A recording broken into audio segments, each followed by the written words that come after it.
Welcome to The Explainer. Today, we're going to talk about something called Pragya Yoga.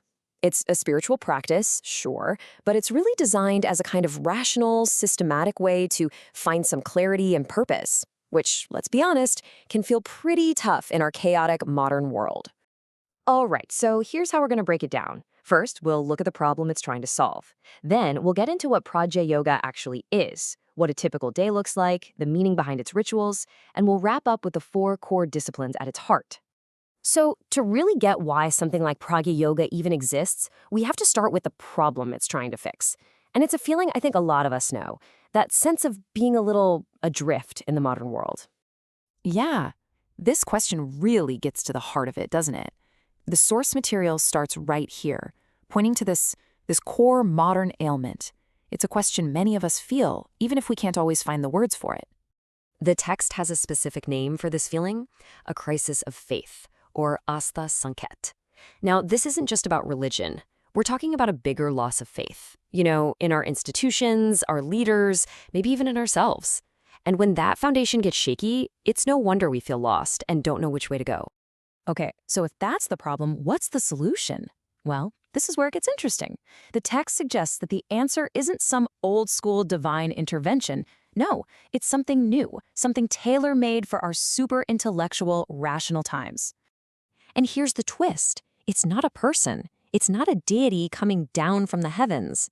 The solution is the rise of a new kind of consciousness. They call it the Prajna avatar, which you can basically translate as the intellect avatar. So what in the world is prajna? Think of it like a perfectly clean lens. It's this profound, discerning wisdom, the ability to see reality as it actually is, without all the distortion from our biases, our emotions, or what we wish were true. And, in a world filled with misinformation and noise, you can imagine how valuable a skill like that would be. All right, so if prajna, this deep wisdom, is the destination, what's the vehicle? Well, that is Pragya Yoga. It's the practical, hands-on system designed to help you cultivate it. Yeah, you can really think of Pragya Yoga as the how-to guide. It's a specific set of practices and disciplines, basically a roadmap for awakening that discerning wisdom within you, right in the middle of your normal everyday life. And it's not just about thinking. Pragya Yoga is a really balanced approach. It's like a three-legged stool, built on knowledge, action, and devotion. So it's about what you understand, what you do, and how you feel. The whole point is that you can't just intellectualize your way to a better life. You've got to get your thoughts, your actions, and your intentions all pointing in the same direction to make any real change happen. Okay, this next part is really cool. Let's look at how Pragya Yoga takes something we do every single day, waking up and going to sleep, and turns it into this powerful tool for personal growth. The concept is so simple, but really profound. Every morning when you wake up, you treat it like a new birth, a totally fresh start. You set your intention for this new life. And then, every evening before bed, you treat it like a mini death. It's a chance to look back on the life you just lived that day. What worked, what didn't, what can I improve for my next life tomorrow?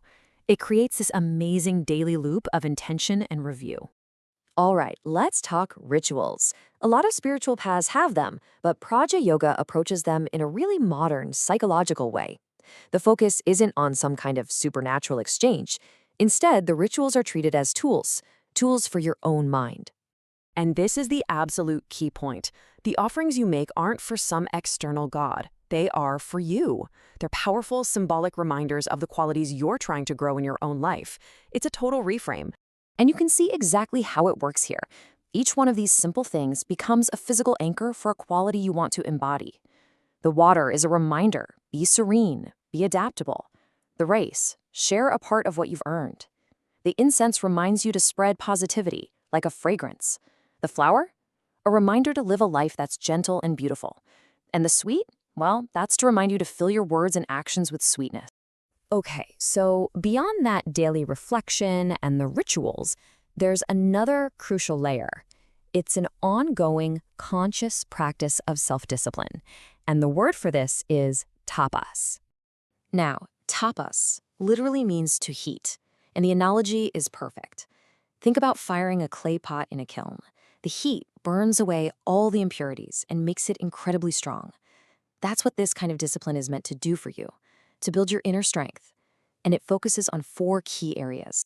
First up, your senses. And this starts with the tongue, which is actually a 2-for-1.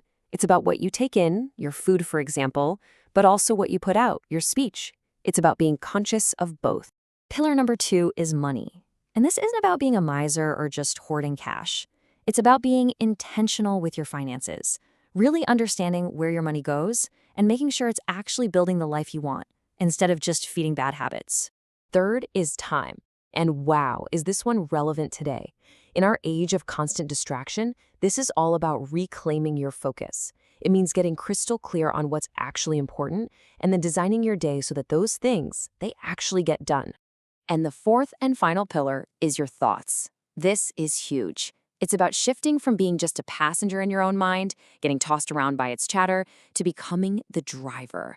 It's learning to aim your focus where you want it to go, instead of letting it get hijacked by every worry or distraction that pops up.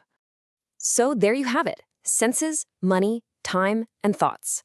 Mastering these 4 areas is really the core practice of self-transformation in Pragya Yoga. So if there's one thing to take away, it's this.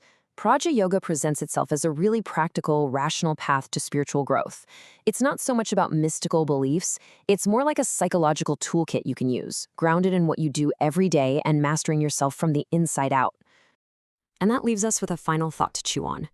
If you were going to start this journey of self-discipline today, which one of those 4 pillars would you tackle first? Senses, money, time, or thoughts? Which one do you think would create the biggest positive change in your life right now?